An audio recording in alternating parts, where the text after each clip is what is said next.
La FRCA, le conseil départemental Groupama, le Crédit Agricole vous présente Terre d'ici.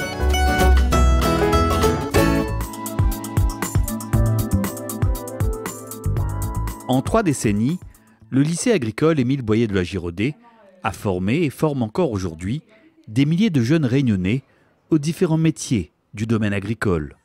Fabrice Boyer commence ainsi sa carrière professionnelle dans le secteur de l'agroalimentaire.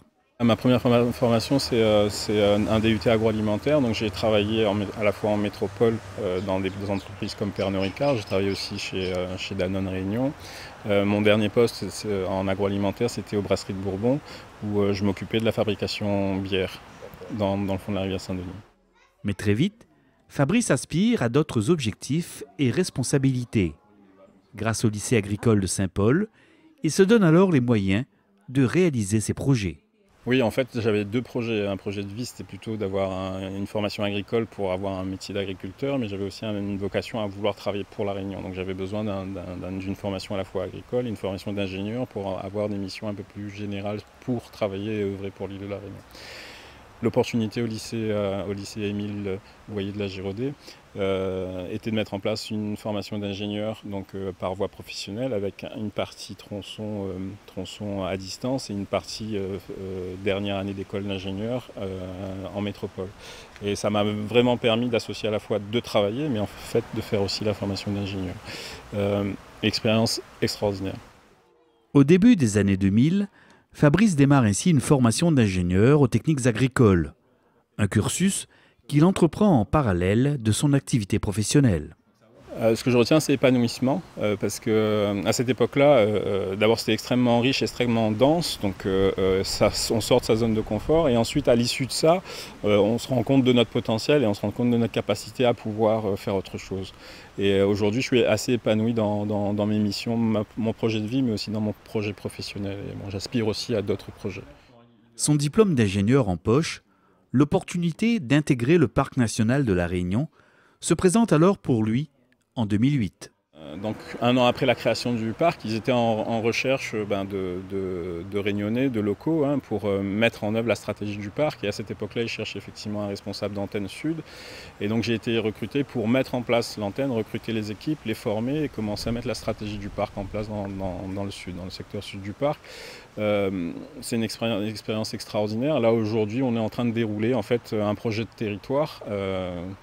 Comme je le prévoyais moi dans mon projet professionnel lui-même, c'est-à-dire travailler pour La Réunion. Responsable du secteur sud du parc national, Fabrice est fier aujourd'hui d'œuvrer au développement de son île, à travers notamment la mise en place de projets d'itinéraires de découverte. C'est des projets qui visent à faire découvrir les territoires, à mettre en scène les territoires, donc à travers leur patrimoine. L'attractivité des territoires, elle est d'abord basée sur la richesse et leur potentiel de leur territoire et aussi via les activités qui peuvent les mettre en découverte. Et donc là, l'idée, c'est vraiment de structurer une offre de découverte pour faire séjourner les gens à travers ce territoire, de faire rester les gens à travers de ce territoire et donc développer l'activité économique de ce territoire. Et donc, ça nécessite de mettre les gens autour d'une table. Ça nécessite de se projeter, d'ambitionner un certain nombre de choses, de s'immerger aussi, d'aller repartir sur le terrain, de voir qu'est-ce qui se passe pour faire émerger ces projets-là.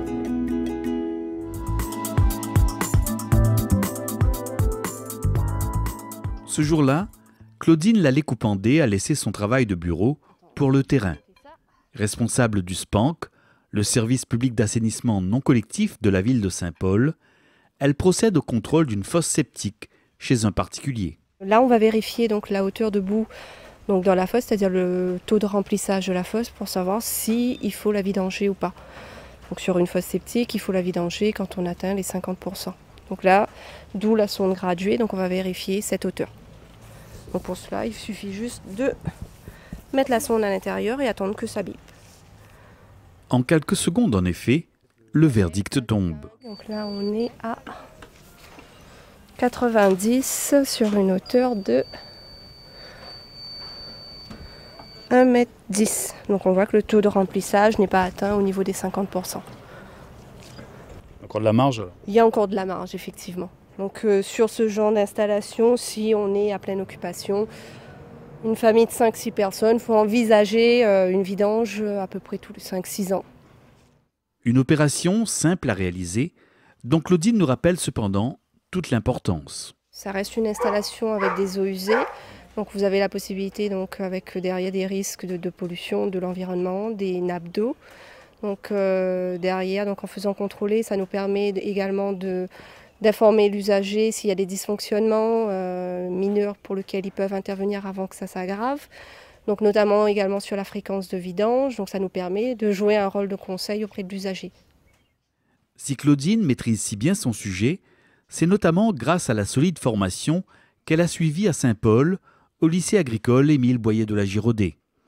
Après un bac pro agricole en élevage, elle trouve sa voie en s'orientant vers un BTS Gestion et maîtrise de l'eau qu'elle effectue entre 2010 et 2012. Si je peux dire, ça a été un tremplin pour ma carrière, puisque ça nous permet d'entrer en contact avec les entreprises. Donc j'ai eu la chance de tomber dans une entreprise qui forme les jeunes et qui accompagne les jeunes dans leur formation. Et l'entreprise dans laquelle j'ai fait mon stage, où je travaille aujourd'hui, qui croit en la jeunesse, qui aide la jeunesse à se développer, donc notamment dans le BTS Gémeaux. Donc BTS Gémeaux, c'est des métiers liés à l'eau. Donc c'est un petit cercle à La Réunion, où on se connaît tous. Et ça nous permet derrière d'aller travailler dans différents secteurs. Donc c'est assez ouvert. D'emblée, Claudine suit avec intérêt les cours du BTS Gémeaux. Une formation très enrichissante pour la jeune élève qu'elle était alors. Quand j'ai commencé, j'étais agréablement surprise parce que je ne m'attendais pas à ce que ça me plaise autant, honnêtement. Donc c'était très technique, très spécialisé, donc moi c'est ce que j'aime. Donc j'ai continué, donc la première année c'était très intéressant puisqu'on traite eau et assainissement, mais tout ce qui est également bassin versant, tout ce qui est hydrologie, etc. Donc c'est vraiment ouvert, on ne reste pas à l'eau, l'assainissement. Donc ça nous permet de voir le cycle de l'eau depuis la goutte d'eau qui tombe du ciel jusqu'à son traitement. Donc on étudie tout ce cycle. Ça t'a plu vraiment Ça m'a plu. Donc la preuve, aujourd'hui j'y suis toujours. Parce que à La Réunion, en assainissement non collectif, donc en SPANC, on est, si je ne m'abuse, 3 femmes dans le métier. Dans le métier purement masculin.